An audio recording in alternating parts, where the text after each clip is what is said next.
Hi, this is George from That Cthulhu John, and you're listening to Tale of the Manticore.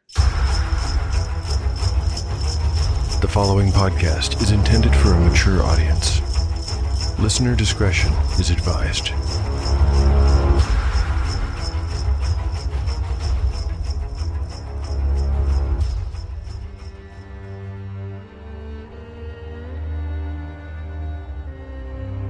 Welcome back to Tale of the Manticore, Season 3. Like the creature from which it takes its name, Tale of the Manticore is a mashup, a crossbreeding between two different species of storytelling. Here you will find the unpredictability of old-school paper and dice games with the storycraft of a dark fantasy novel. No character is sacred, and none will be spared if the dice decide their fate is at hand. According to lore, the tail of a manticore is barbed with cruel iron spikes. There will be much pain in the days ahead.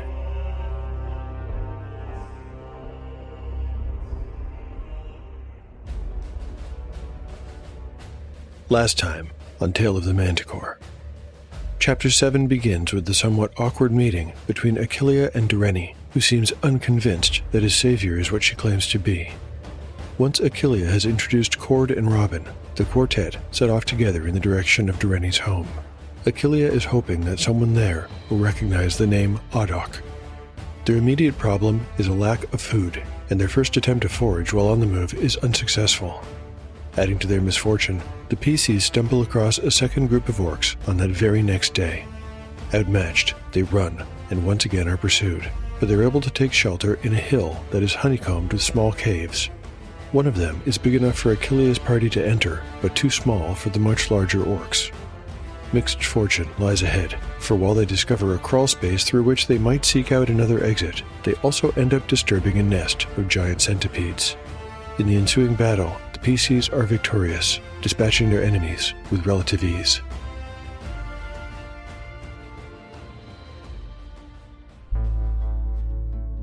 Chapter 8, Part 1.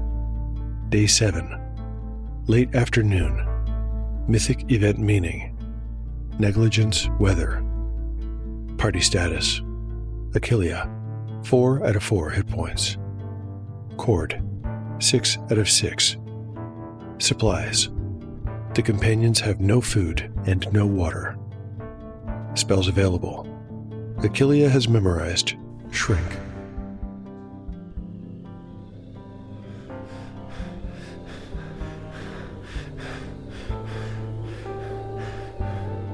Are you all right? I'm fine. That thing bit you. I know. They're poisonous. I know that, too. Let me feel your forehead. Achillea reached out a hand, but Dureni pulled away, only in irritation, not anger. Achillea, her dagger now sheathed, showed her palms in surrender. I was only trying to help. Thank you. If you want to help, give me a boost up there. There was a natural ledge that led to a raised crawl space. Beyond, they could see a flicker of daylight. Achillea went down on one knee and lifted Dureni's foot so that the elf could pull himself up the rest of the way. I'll be right back, he said, once up. And then he disappeared from sight. He was back in under a minute. It's big enough to get through, and a good distance from the orcs. They're still there? Of course they are, but it does appear they are about to make camp. We will wait an hour, and then make a break for it. By DM fiat, I'm going to allow the party to escape while the orcs, who are nocturnal, are sleeping. The exit they've found is far enough away to justify that, even if and when the orcs leave a sentry awake. Between the risk of being trapped in the cave and the battle with the giant centipedes, I think I've exposed Achillea and her companions to enough danger to satisfy that role of a 1 on the last stumble upon. I'm going to skip ahead a few hours now. It's night, and the party makes camp. I've already rolled all necessary checks for this day and night, but I still need to make rolls for the following day. Starting with weather. Ooh, a 3 is quite bad. Normally, I'd say this calls for heavy rain, but here's a case where such weather would actually help the PCs, since they're out of water. Instead, I'll say it's hot and humid, making their travel even more difficult than usual. Next up is a roll for success in foraging as they go. A 1 on a d6 will indicate success. A 6. These guys can't catch a break. It's making me nervous about these next rolls, but here we go all the same. Stumble upon. An 8, so nothing there. Finally, a check for wandering encounters. If this turns up positive, I'll revise my list again to account for the obvious presence of numerous orcs in the area. Here's the roll. A 1 means, thankfully, that there are no encounters. I won't narrate this day of travel. It's enough to say that moods are bad, bellies are empty, and throats are dry. The PCs need to travel for one more day before they reach their destination, so it makes sense to simply go ahead and make these rolls right now. So, once again, for weather. An 18. Well, that's nice. I think the oppressive humidity breaks, and an overcast day brings the cooler temperatures the companions have been hoping for. Despite this improved comfort, hunger and especially thirst are becoming a major problem, and now, 2 days without either, Achillea and Dureni will make all rolls at a -1 penalty. Next is Stumble Upon. 16. No result. And finally, a Wandering Encounter check. Another 1. It appears that luck is finally smiling on the companions. Chapter 8. Part 2. Day 9. Late afternoon. Mythic event meaning. Negligence, weather. Party status. The party status is unchanged, with the exception that they are now suffering from the effects of hunger and thirst.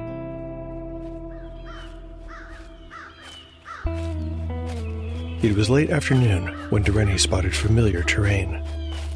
He led the others to where the land dipped, and then, ahead, they saw a pond crowded with cattails. To the famished Achillea, they looked like clusters of skewered sausages. Dureni brightly explained that most parts of the plant were edible, including the seeds inside the brown tube-like tips and the white tender core of the stalk. He also said they were good boiled, and that even the pollen was edible if ground into flour. Achillea was more than satisfied to eat them raw, however, and did so with gusto, washing it all down with pond water. The seeds had little taste, but the shoots had a flavor not unlike cucumber. Dureni ate only a little bit, but he drank liberally, and while Achillea was filling their water skins, he announced that he had to go the rest of the way, alone. I will return in an hour or 2. I need you to wait for me here. Achillea was disappointed, even when Dureni explained why. No outsider may enter the settlement without an invitation from the elders. I am sorry. That is our first law. Before he left, Dureni promised to take along Achillea's sketchbook and ask his elders if they recognized the places depicted inside. He also promised to ask if they had ever heard of someone named Audok living in the Northlands. After he left, things seemed to become very quiet and still. In truth, the two of them had not spoken all that much in the 3 days they'd known each other. Hunger, thirst, and the rigors of travel had consumed much of their energy. Additionally, they had mostly traveled in single file, elf fashion, as Dureni preferred, and this too had made conversation difficult. The only time they'd spoken at length was at night, when they made camp. Even then, they'd each shared only a little about their personal histories. The talk had been vague, and for the same reason. They both had people to protect. So the time had been filled swapping funny stories about their youth, or talking about their favorite foods. Achillea had also taught a few words of the common tongue to Dureni, although he'd only learned about 10 of them, a few simple verbs and nouns, by the time they'd arrived. Cord had watched Achillea hand the sketchbook to Dureni, and had figured out what was going on, so the two of them sat at the pond edge and listened to the frogs, while afternoon turned into evening. Achillea thought back on all that had befallen her. She figured she'd had more experience of the world in the past week than she'd had in the last 10 years, and more danger than she wanted in a lifetime. From the bizarre exchange with Fim of the Iron Tower, to the discovery of her master poisoned and turned to stone, to the ill-fated meeting with Ido, her rescue of Dureni, and then the fight with the giant centipedes, it was like a never-ending bad dream. There was no waking up from it, no turning back. She was just beginning to entertain the troubling idea that Dureni might not return at all when she heard movement in the bush. And then, parting a group of cattails down the middle and walking through the gap, came Dureni first, and then behind him, a much older-looking elf.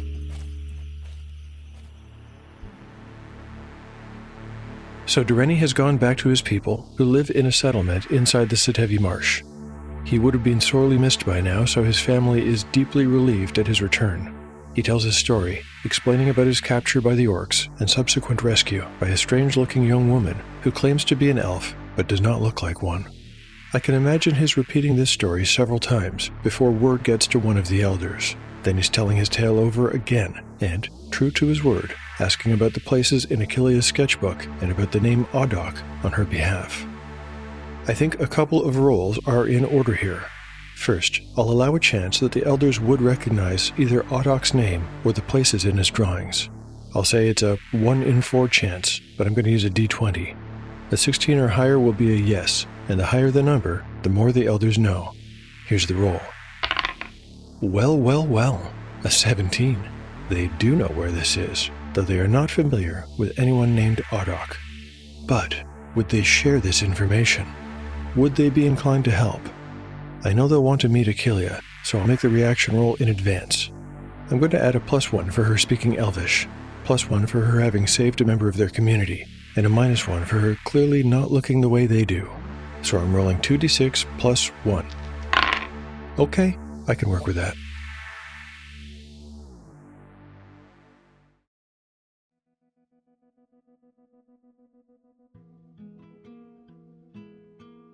Chapter 8, Part 3.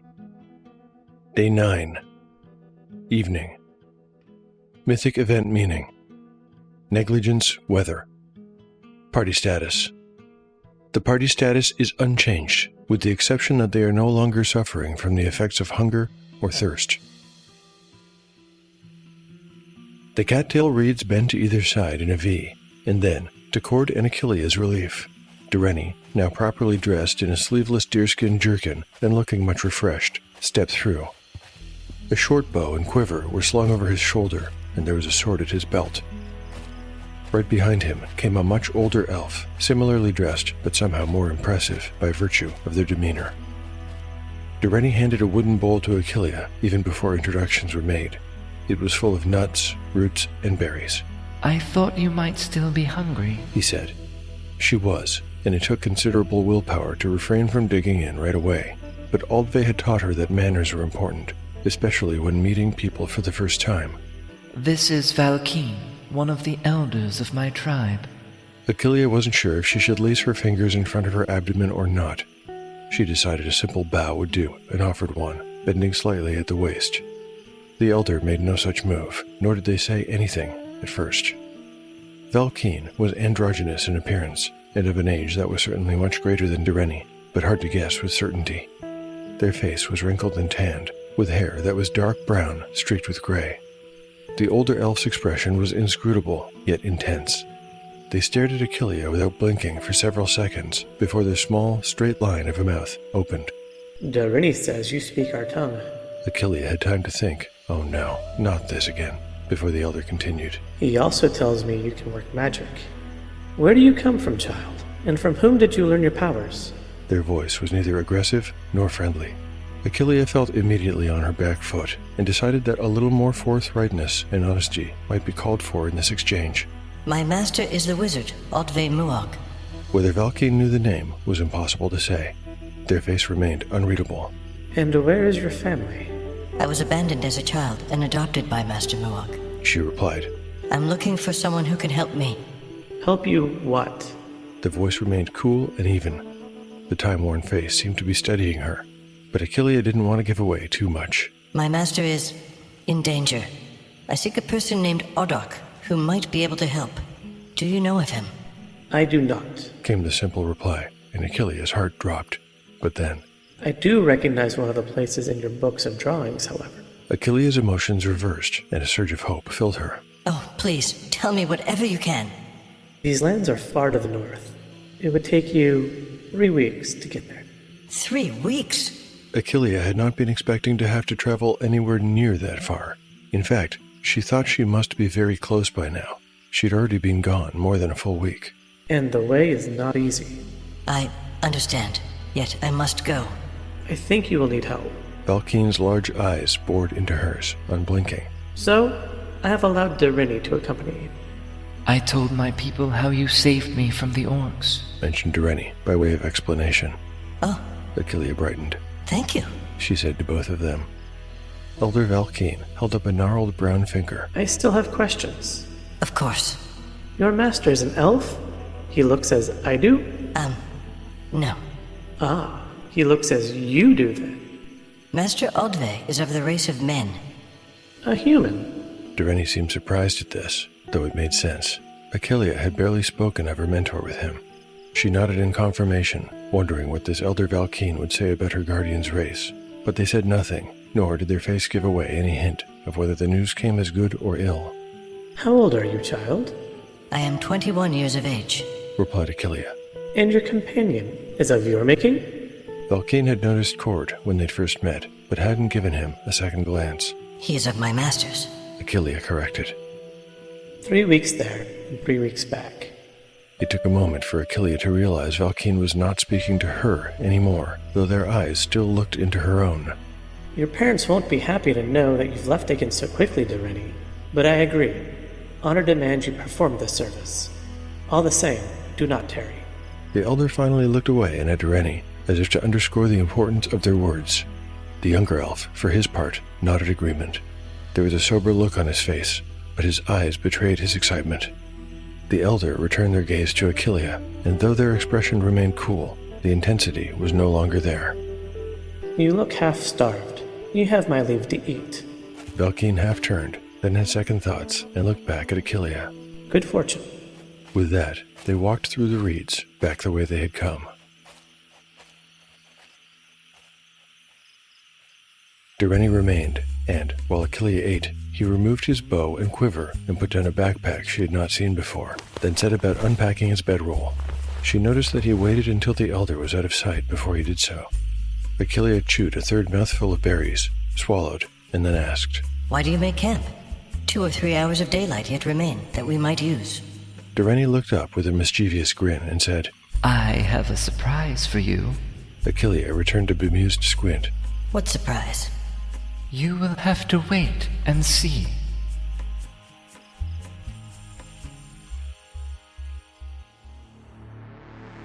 When I made Elder Valkeen's reaction roll previously, I got an 8, which is on the slightly positive side of neutral. In my mind, I pictured this character as an elf with a face devoid of emotion, completely unreadable. They've been alive for a long, long time, and have seen a lot. Seeing a construct like Cord, for example, is not going to faze them. I think Valkeen suspects that Achillea is a half-elf, maybe even knows it for a fact, but their MO is to never give anything away. They control the information. They call the shots. Interestingly, Derini had a similar kind of reaction to Achillea back in episode 6, also rolling an 8. It makes me wonder if maybe most elves in Marith are simply less emotional, at least outwardly so. They burn hot on the inside, but their culture is not to show it. Another roll I made in advance, this time off mic, was to determine how far away Audok is thought to be. The spot Valkeen recognized from the Book of Illustrations, I thought, would be farther than Achillea had imagined traveling, but it wouldn't make sense that it was extremely far away. After all, both Aldve and Valkeen have clearly been there in the past. I ruled that it would be 2 to 4 weeks away on foot, and the result was 3. Derini has come prepared for the journey, bringing weapons and a backpack containing his armor, 10 days' worth of rations for each of them, and other sundry supplies. Clearly, they'll have to forage and hunt on the way, but this makes sense. I don't imagine elves engaging in much agriculture. Hunting and foraging, I would think, are more their nature. Speaking of Derini, today he becomes a full member of the party, and so I'm going to roll him up. BX uses race as class, but I'm not going to do that. The reasons are twofold. 1, I find the elf race in BX to be a bit Mary Sue. They're good at everything, and that doesn't appeal to me.